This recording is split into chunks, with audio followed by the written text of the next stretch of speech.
You ever go somewhere in the city and see people that you haven't seen in years? And like, yo, they fell off. And thinking, I never want to fall off like that.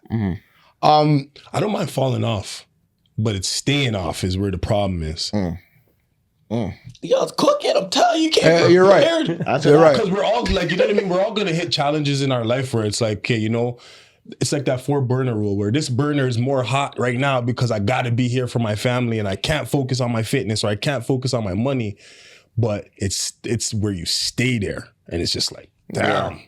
That becomes your new reality. Damn, Right. homie. That's what I'm saying, right? Because it's like, even me, it's like, yo, I saw bills piling up. I saw my belly getting thick.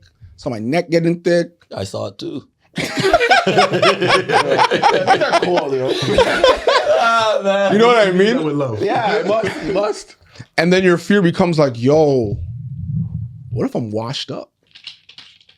What if my best days are just behind me? And that's a scary place to be and a scary place to stay. So in that case, like when fear can motivate you to be your best self, I do think it has a good purpose there. And being your best self is actually attaching it to something that you want. A lot of times we fear not having something and we end up with that thing. It's like, I'm scared to be broke, or I don't want to be broke. Your brain has a tough time processing that I don't want to be. Your brain's just hearing broke. And you might end up getting further to being broke because you're so focused on not being broke rather than focusing on being abundant or wealthy. And I think that's a mistake a lot of us make. We focus on not having something. Like when you go whitewater rafting, they'll tell you, I'm always going to point to where we're going. Because if I point to where we're not going, and I tell you guys, don't go there, you know where we're going to go? Not there. So it's like when it comes to like how we take our fears and project them into something that's useful, it's actually reframing it into something, this is what I want. I want to be wealthy. I want to be fit. I want to be abundant, rather than I don't want to fall off. Because if you're telling yourself, I don't want to fall off every day, chances are you'll end up falling off. This is the black coffee effect, no, or something like that. What does that mean? The red car theory or something? What are you talking about? No, the black coffee is like you go into a coffee shop and saying, I don't really know what I want, but I just don't want a black coffee. And the guy's like, what? So many things. Yeah, okay. So yeah, whatever. I just don't want a black coffee. So now when they're making it, they're like, the only thing I remember is black coffee, and you're gonna end up with a black coffee because what you're trying to specify on is so large that there's no one thing that you're trying to keen in on. So I like that. Yeah. I like that. Never heard that one. They were cooking. I don't even remember what the question was. I got you, brother. I got you. Let's see what you got. What fear has shaped your decisions the most? Well, I could answer this one for him. you can answer for me. No, I want to, no, shoot. I want Yeah, this like is fun. I want to hear him it. not being broke. Yeah, Don't say that again. Nah, I'm not gonna say that. But that's what he would say, yo, fam. I get my money up, I'm not trying to be broke. 100%. But no, I'm going in a different direction in this one. Okay.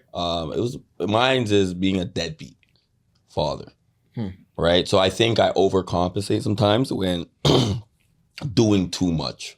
Instead of trying to be just a father, I try to be like the fun dad, because it's like I want my kids to enjoy every moment they have with me. So it's like sometimes when the mom's being strict, I'm just like, Fun. they're like, Daddy, forget her, come with me. Don't even let her know. Just come. So it's like being a deadbeat to me, I think has motivated me more in doing like more for my kids and like being there every step of the way. Like for example, working late last night and then getting up at 6 a.m. to get to his game for 8 a.m. Right? Like they saw me this morning, everyone was like, oh, you look exhausted. I'm here, you know what I mean? Like it's those things. And then it's like when you just think about it, it always motivates me to always like be there for them no matter what. Yeah. So that's one of my fears, is just like being a deadbeat. Yeah. And like when I say that with all my heart, just being a deadbeat, like not being there, not giving them, not providing. So yeah, so when it comes back to it, he just said, money, I need that. I'm not playing around. Don't play with my money. Full circle.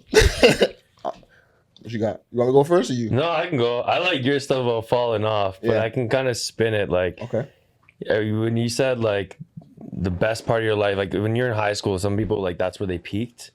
And I never want to be like thinking that way, like, oh, that was the best time of my life. So for me, honestly, the way I've kind of changed that fear of falling off is like in high school, that was the best time of my life at that time of my life. Then my next period was like, okay, I'm going on a basketball scholarship to the States and then I'm going to play basketball. That was the best time of my life at that point. Then I went pro and I'm like, okay, university was cool, but this is even cooler now. Yeah. Now I've fallen off on the basketball court. I'm not good no more. But I'm now at a point where I'm making way more money than I was making playing basketball. I bought a place. Like things are now evolving and now this seems like the best time of my life. So that fear of like falling off, it's fine to fall off, but get back on, whether it's a different train in a different avenue, Absolutely. but you're back on something else. Yeah. So I've kind of, that was my fear of like, just the past was my best time. And it's sad because there's people I've seen around the city who I went to high school with. I'm like, damn, you look like shit. Like, are things good? But they're still living in the past. Like, oh, remember the days in high school? That sucks. And that's my biggest fear is like thinking back when times were good. Hopefully the next stage is even better. Living in that still. Yeah, hopefully your next stage is better. I hope my 40s are even better than my 30s. Absolutely. So that's like how I kind of change and project my fear into future things. I like that.